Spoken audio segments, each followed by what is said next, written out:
उत्तराखंड, जिला रुद्रप्रयाग, ब्लॉक ऊखीमठ में आज हम यहाँ पर उपस्थित हैं। और एक मंदिर है यहाँ पर। मंदिर क्या, एक मंदिर परिसर है पूरा, जिसके कि जीर्णोद्धार की बात हमारे मन में आ रही है। आइए मैं आपको उसका एक कुंड है वो दिखाती हूँ। ये उसका प्रवेश द्वार है। प्रवेश द्वार से भीतर आते हैं और देखते हैं कि कुंड जो है यहाँ पर, एक भीतर एक कुंड है। यदि उस कुंड का जीर्णोद्धार हो जाता है तो ऊखीमठ ब्लॉक की जो जल की कमी है वो संभवतः समाप्त हो जाएगी। और ये देखिए, ये कुंड है यहाँ पर। इस कुंड में हम नीचे उतरते हैं सीढ़ियों के माध्यम से। ये सीढ़ियाँ नीचे ले जा रही हैं हमें कुंड की ओर। और ये हमारे पास एक स्टिक है, एक डंडी है। इस डंडी से हम नापते हैं कि ये कुंड की गहराई लगभग कितनी होगी। देखिए, ये मैं स्टिक इसके अंदर डाल रही हूँ और ये थोड़ी सी डूब रही है। ये देखिए, यानी कि कुंड जो है वो अभी पानी से भरा हुआ नहीं है, यानी कि खाली है। और यहाँ पर देखिए, ये देखिए कितना स्वच्छ निर्मल जल यहाँ पर आ रहा है। तो ये जल जो है, अगर इस कुंड की सफाई कर दी जाए और इस जल आपूर्ति को यहाँ पर रोक लिया जाए, मतलब ये जो जल आ रहा है इसको यहाँ पर रोक लिया जाए। और देखिए, ये एक निकास द्वार भी है यहाँ पर, आप देख पा रहे होंगे, एक निकास द्वार है। उस निकास द्वार से ये जो जल है वो बाहर वापस जा रहा है। तो इस तरीके से हम इस कुंड को ठीक कर सकते हैं और ऊखीमठ की जो जल की समस्या है उसको हम संभवतः समाप्त कर पाएंगे। प्यारे फाउंडेशन ये विचार कर रहा है कि इस कुंड की सफाई और इस कुंड को जल की आपूर्ति के लिए कैसे ठीक किया जाए। अब ऊपर जाते हैं हम लोग। ऊपर आइए, सीढ़ियों के माध्यम से ऊपर जाते हैं और सामने जो है वो एक मंदिर नुमा एक संरचना है। ये देखिए, धीरे धीरे हम आगे जाएंगे। एक मंदिर नुमा संरचना है और उस मंदिर नुमा संरचना के ऊपर अगर आप देख पा रहे हैं तो भगवान गणेश है और नीचे एक शिवलिंग आपको नज़र आ रहा होगा। ये शिवलिंग, और ये जो प्रतिमा है ये संभवतः नारायण है। संभवतः मैंने शब्द इसलिए इस्तेमाल किया क्योंकि मैं पूर्ण रूप से आश्वस्त नहीं हूँ। लेकिन ये जो आप देख रहे हैं ये पद्म हाथ में है और यहाँ नीचे एक चक्रनुमा संरचना है, तो जिससे एक अनुमान लगाया जा सकता है कि ये नारायण होंगे और ये भोलेनाथ साक्षात यहाँ पर विराजित है। तो ये एक परिसर है और इस परिसर के दूसरी तरफ ये देखिए, आप ये देख पा रहे होंगे ऊपर छोटे छोटे मंदिर हैं।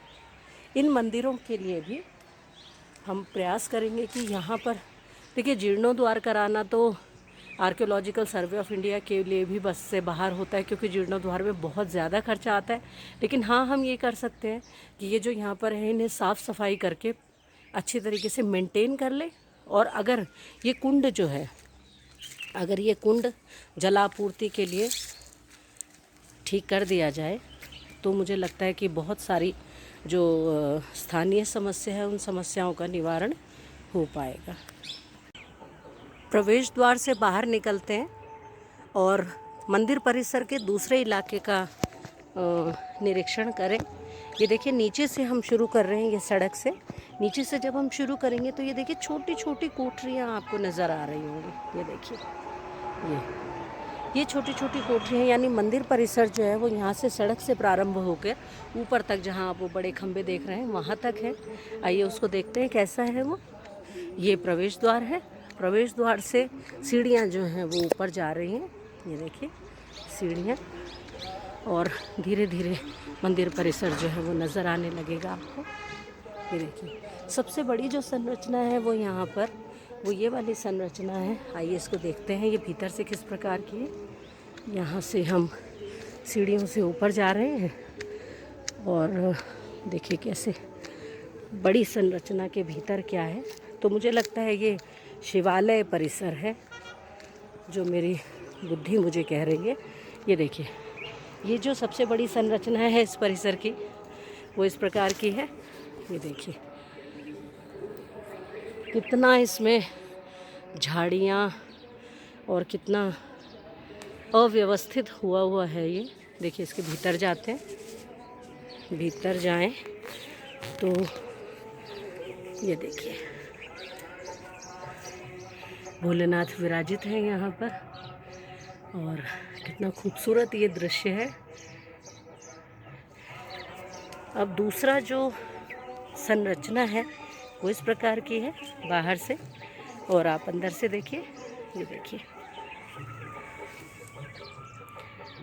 अंदर से कितने जाले लगे हुए हैं, संभवतः यहाँ वर्षों से कोई नहीं आया है।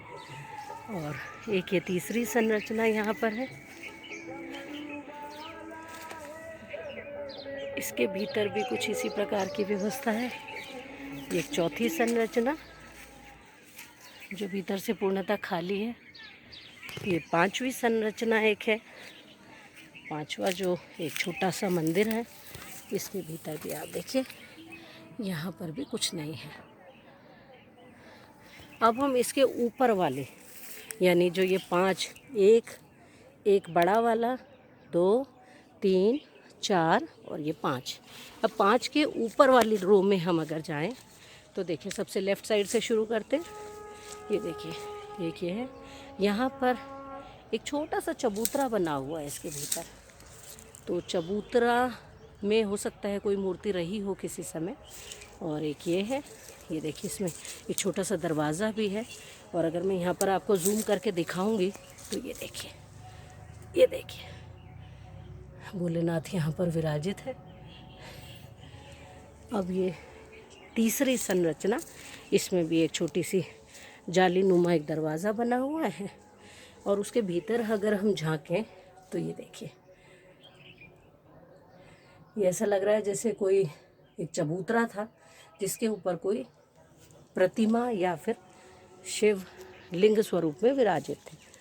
चौथा वाला जो स्ट्रक्चर है, दूसरी रो का जो चौथा स्ट्रक्चर है, उस चौथे स्ट्रक्चर को अगर हम देखेंगे तो ये खाली है। ये देखिए भीतर से देखिए इसको। और उसके बाद ये एक पांचवा, एक छोटा सा, ये भी एक छोटी सी स्ट्रक्चर है, जिसमें अगर हम अंदर झांके तो ये देखिए शिव जो है पिंडी रूप में विराजित है यहाँ पर। और एक आखिरी नीचे दूसरी रो का जो आखिरी स्ट्रक्चर है, ये वाला स्ट्रक्चर, इसमें यहाँ पर भीतर ये देखिए ऊपर बढ़ते हुए तीसरी जो रो है, जब हम सीढ़ियों से ऊपर आ रहे थे तो तीसरी जो रो है उसमें ये पहला स्ट्रक्चर है। ये देखिए छोटा सा स्ट्रक्चर है ये। और जो दूसरा स्ट्रक्चर है ये देखिए, ये दूसरा स्ट्रक्चर है, इसके भीतर देखते हैं क्या है।